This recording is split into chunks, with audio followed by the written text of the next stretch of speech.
Assalamualaikum warahmatullahi wabarakatuh. Anak-anak, pada kesempatan di pagi hari ini kita mau mempelajari tentang bakat. Kenali bakatmu, pilih profesi karirmu. Dengan tujuan nanti kalian biar mampu menggali dan merencanakan karir atau pekerjaan sesuai dengan minat dan bakat yang kalian miliki. Anak-anak, sebelum kita akan mempelajari tentang bakat dan minat, berikut akan kami berikan ice breaking, yaitu untuk mencairkan kebekuan suasana kelas agar lebih semangat sebelum materi layanan bimbingan dan konseling akan kita sampaikan. Coba di sini sebentar lagi akan saya tayangkan mengenai tebakan yang mengecoh. Tujuannya agar Anda nanti bisa memberikan persepsi yang betul-betul sesuai dengan tangkapan materi pada gambar tersebut. Contoh soal yang pertama. Ada seekor katak yang akan menyeberangi sungai. Diketahui lebar sungai 20 meter. Sedangkan katak tersebut sekali melompat sejauh setengah meter untuk menyeberangi sungai tersebut. Berapa kali katak harus melompat? Coba dipikir. Jawaban yang benar adalah 2 kali. Yang lainnya berenang. Siapa yang betul? Coba tunjuk jari. Baik anak-anak, hanya 2 orang yang bisa betul. Contoh kedua. Secara astronomi, Indonesia terletak pada 6 derajat lintang utara sampai dengan 11 derajat lintang selatan. Dan antara 95 bujur timur sampai 141 derajat bujur timur, sedangkan secara geografis Indonesia terletak di antara 2 benua, yaitu benua Asia dan benua Australia, serta 2 titik-titik. Coba kamu pikir, benua mana dan benua mana? Ada yang bisa? Coba tunjuk jari. Oke. Kalau tidak bisa, coba. Duanya sangat dalam. Nah, bakat anak-anak. Bakat merupakan potensi yang dimiliki oleh seseorang sebagai bawaan sejak lahir. Apa yang dimaksud dengan bakatku?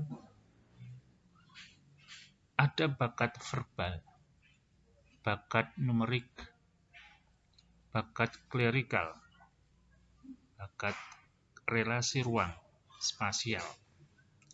Nah, kalau Anda memiliki bakat yang sesuai dengan bakat verbal misalkan, Anda akan bisa menjadi seorang tokoh atau penulis, atau mungkin seperti gambar di atas adalah gambar seorang yang akan menjadi sastrawan.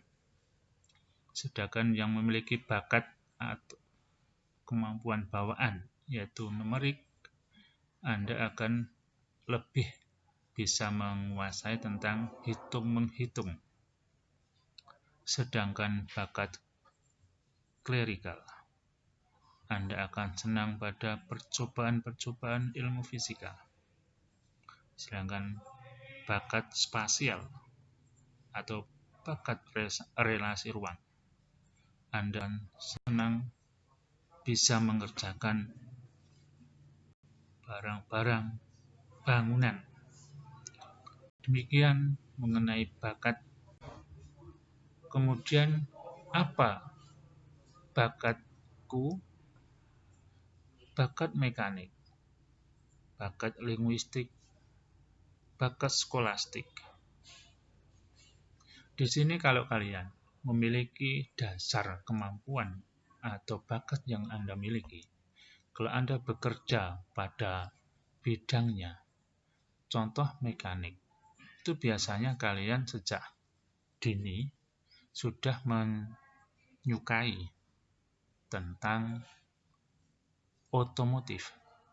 Misal di rumah punya motor, Anda senang ngeritik istilahnya, atau senang bongkar pasang masalah motor. Kalau Anda memiliki bawaan, bakat, atau kecerdasan linguistik, Anda akan senang berbicara.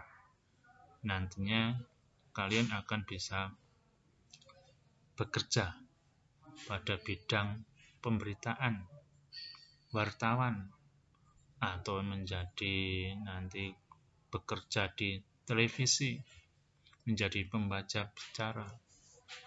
Kemudian kalau Anda punya bakat skolastik, Anda akan menjadikan sesuai dengan bakat Anda, profesi yang akan Anda miliki adalah yang sesuai dengan bakat kalian.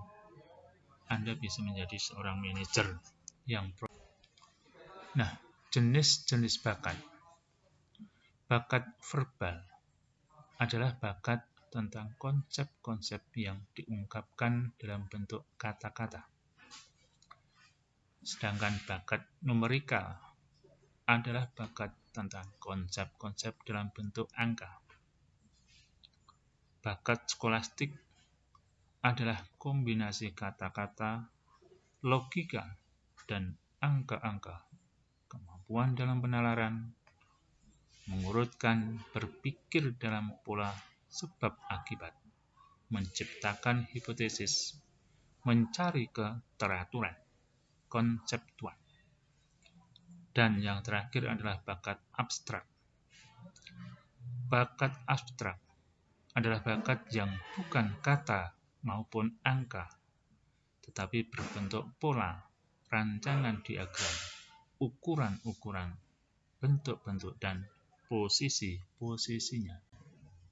Bakat mekanik adalah bakat tentang prinsip-prinsip umum IPA, tata kerja mesin, perkakas, dan alat-alat lainnya. Bakat relasi ruang atau spasial adalah bakat untuk mengamati, menceritakan pola 2 dimensi atau berpikir dalam 3 dimensi. 7. Bakat kecepatan, ketelitian, klerikal adalah bakat tentang tugas tulis-menulis, ramu-meramu untuk laboratorium, kantor, dan lain-lain. Sedangkan yang ke-8 adalah bakat bahasa atau linguistik, bakat tentang penalaran analisis bahasa, ahli sastra, misalnya untuk jurnalistik, stenografi, penyiaran, editing, hukum, pramuniaga, minat. Sedangkan minat adalah suatu proses yang tetap untuk memperhatikan dan memfokuskan diri pada sesuatu yang diminatinya dengan perasaan senang. Dan apa minatku? Minat profesional, minat vokasional, minat kegiatan fisik, minat komersial, minat avokasi. Jenis-jenis minat. Minat vokasional merujuk pada bidang-bidang pekerjaan. Minat profesional adalah minat keilmuan, seni dan kesejahteraan sosial. Minat komersial adalah minat pada pekerjaan dunia usaha, jual beli, periklanan, akuntansi, kesekretariatan, dan lain-lain. Minat kegiatan fisik, contohnya mekanik, kegiatan luar, dan lain-lain. Minat vokasional, yaitu minat untuk memperoleh kepuasan atau hobi, misalnya petualang, hiburan, apresiasi, ketelitian. Faktor-faktor pendukung minat dan bakat. Faktor intern, yaitu faktor bawaan atau genetik. Faktor kepribadian. Dan faktor ekstern, yaitu faktor lingkungan. Baik dengan keluarga, teman, maupun cara mengembangkannya. Beranikan dirimu. Dukunglah dengan latihan, didukung oleh lingkungan, pahami dan atasi hambatanmu. Kesesuaian cita-cita dengan bakat dan minat. Bakat yang berkembang, selain mendukung cita-cita atau karir, dapat juga menjadikan sebuah profesi untuk jabatan bagi si pemiliknya. Bila terus dikembangkan, bakat yang ada dibantu dengan minat untuk memantapkan karir miliknya. Demikianlah pertemuan kali ini. Kita akhiri sampai di sini dulu. Lain kali kita akan lanjutkan pada kegiatan peserta didik, yaitu dengan nama kegiatan menentukan